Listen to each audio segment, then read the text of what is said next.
हाय बंधुबान्धवসকল welcome জানাইছো এলিমেন্টেশন YouTube চেনেললৈ মই ফজলুল বন্ধুবান্ধৱসকল মই আজি আৰু এটা নতুন টপিক লৈ আপোনালোকৰ সন্মুখত আহিছো।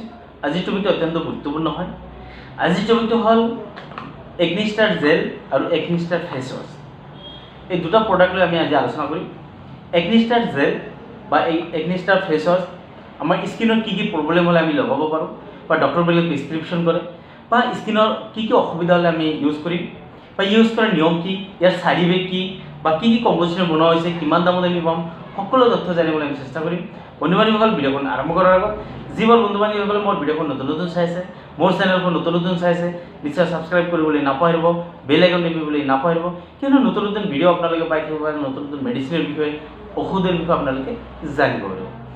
এইখিনি কৈ মই ভিডিঅ'খন আৰম্ভ কৰিব লৈছোঁ। বন্ধুবান্ধৱীসকল একনি ষ্টাৰ জেল, একনি ষ্টাৰ জেল এটা মেনকাইণ্ডৰ হয়, মেনকাইণ্ড কোম্পানী, মেনকাইণ্ড ফাৰ্মা, এইটো ভাল কোম্পানী হয়।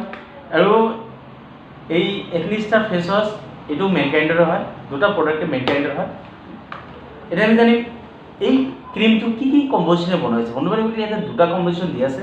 ইয়াতে দিয়া আছে ক্লিনেমাইচিন এণ্ড নিকোটিনামাইড জেল, অৰ্থাৎ ক্লিনেমাইচিন এটা এণ্টিবায়টিক হয়, এণ্টিবায়টিক ঔষধ হয়। এইটো স্কিনৰ বা যিকোনো ধৰণৰ স্কিনৰ বা মুখৰ বিভিন্ন ধৰণৰ পিম্পলছ বা বিভিন্ন ধৰণৰ এন্টিবেক্টেৰিয়াল ইনফেকশ্যন হ'লে সেই ইনফেকশ্যনবোৰ ভাল কৰাৰ ক্ষেত্ৰত অত্যন্ত ভাল কাম কৰে।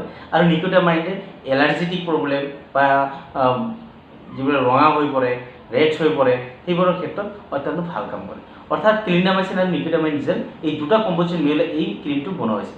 বন্ধুবান্ধৱীসকল ইয়াতে ক্লিনেমাইচিন ফসফেট দিয়া আছে 1% আৰু নিকোটিনামাইড দিয়া আছে 4%। এই অনুপাতে দুটা মিহলাই এই ক্ৰীমটো বনোৱা হৈছে বা জেলটো বনোৱা হৈছে। বন্ধুবান্ধৱীসকল এতিয়া আমি জানিম এই জেলটো আমি আচলতে কি বেমাৰ হ'লে বা স্কিনৰ কি প্ৰব্লেম হ'লে লগাম।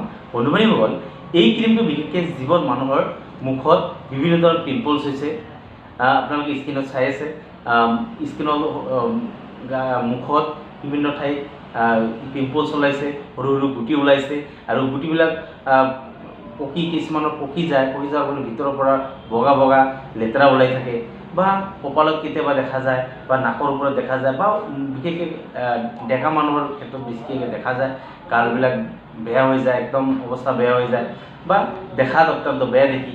সেই ক্ষেত্ৰত এই একনি ষ্টাৰ জেলটো ডক্টৰবিলাকে প্ৰেছক্ৰিপশ্যন কৰে বা ডক্টৰবিলাকে লগাবলৈ দিয়ে। বন্ধুবান্ধৱীসকল এই ক্ৰীমটো যদি আপুনি ইউজ কৰে তেনেহ'লে স্কিনৰ যিকোনো ধৰণৰ প্ৰব্লেম বা স্কিনৰ ইনফেকশ্যন বা স্কিনৰ বিভিন্ন ধৰণৰ পিম্পলছৰ পৰা আপুনি ভাল পাব। বন্ধুবান্ধৱীসকল এই ক্ৰীমটো আমি ইউজ কৰাৰ বা লগোৱাৰ নিয়ম কি বা কেনেদৰে আমি ইউজ কৰিম।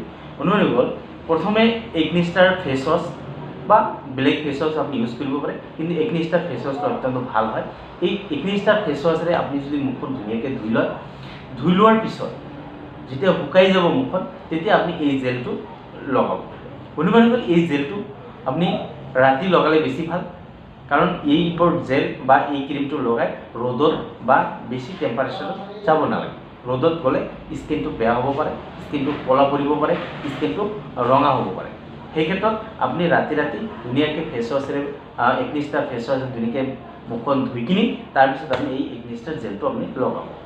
এই জেলটো লগালে লাহে লাহে আপোনাৰ এই মুখৰ যিবোৰ দাগ বা কপালৰ দাগ বা এই স্কিনৰ যি ইনফেকশ্যনৰ পৰা আপুনি অতি সোনকালে ভাল পাব।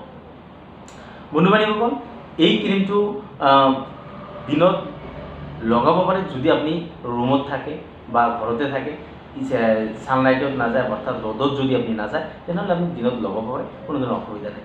কিন্তু বিশেষকৈ ৰাতি লগালে বেছি ভাল। ৰাতি আপুনি শোৱাৰ সময়ত ধুনীয়াকৈ মুখখন ফেচ ৱাশেৰে ফেচ ৱাশ কৰি তাৰপিছত আপুনি ক্ৰীমৰ নিচিনাকৈ অলপ লগাই দিয়ে। বিশেষকৈ যিখিনি ঠাইত আপোনাৰ ইনফেকশ্যন হৈছে বা প্ৰব্লেম হৈছে সেই ঠাইখিনিত লগালে বেছি ভাল। আৰু যিখিনি ঠাইত আপোনাৰ প্ৰব্লেম নাই, অসুবিধা নাই, তাতে নলগালেও কোনো অসুবিধা নাই। বা এই ক্ৰীমটো লগালে আৰু এটা গুণ আছে যে আপোনাৰ মুখত যদি কিবা দাগ আছে বা পিম্পলছৰ দাগ হওক বা বিভিন্ন ধৰণৰ কিবা দাগ আছে, সেই দাগটো লাহে লাহে আপোনাৰ নাইকিয়া হৈ যাব বা লাহে লাহে আপোনাৰ এই স্কিনটো ব্ৰাইটনেছ আহিব, অৰ্থাৎ হোৱাইট লাহে লাহে হোৱাইট হ'ব বা বগা হ'ব বা মুখৰ দাগবিলাক নাইকিয়া হৈ যাব। বন্ধুবান্ধৱীসকল একনি ষ্টাৰ ক্ৰীম বা একনি ষ্টাৰ জেল এইটো 22 গ্ৰামত আহে, ধুনীয়া পেকেজিঙত আহিব, এনেকুৱা পেকেজিঙত আহিব। আৰু এই জেলটো কিবা সাইড ইফেক্ট আছে নেকি বন্ধু বান্ধৱীসকল একনিষ্টাৰ জেলত এনেকুৱা ধৰণৰ সাইড ইফেক্ট দেখা নাযায় কিন্তু যদি আপোনাৰ এই স্কিনটো লগোৱাৰ পিছত আপোনাৰ এলাৰ্জিটিক কিবা প্ৰব্লেম পায় বা মুখত ফুলি যায় বা লগোৱা ঠাইখিনি আপোনাৰ কিবা প্ৰব্লেম পাই আছে বা খুজুতি বেছিকৈ হৈ আছে এনেকুৱা যদি প্ৰব্লেম হয় তেনেহ'লে লগোৱাটো বন্ধ কৰি দি ডক্টৰৰ পৰামৰ্শ ল'ব আৰু ডক্টৰৰ পৰামৰ্শ নলোৱাকৈ এইবোৰ ক্ৰীম বা ফেচ ৱাছ ইউজ নকৰিব বন্ধু বান্ধৱীসকল যদি আপোনাক ইউজ কৰিব বুলি ভাবিছে আকৌ ডক্টৰৰ পৰামৰ্শ ল'ব ডক্টৰক দেখুৱাই তাৰপিছত আপোনালোকে ইউজ কৰিব বন্ধু বান্ধৱীসকল এতিয়া আমি জানিম এই ক্ৰীমটো আমি কিমান দামত পাম এই ক্ৰীমটো 22 গ্ৰামৰ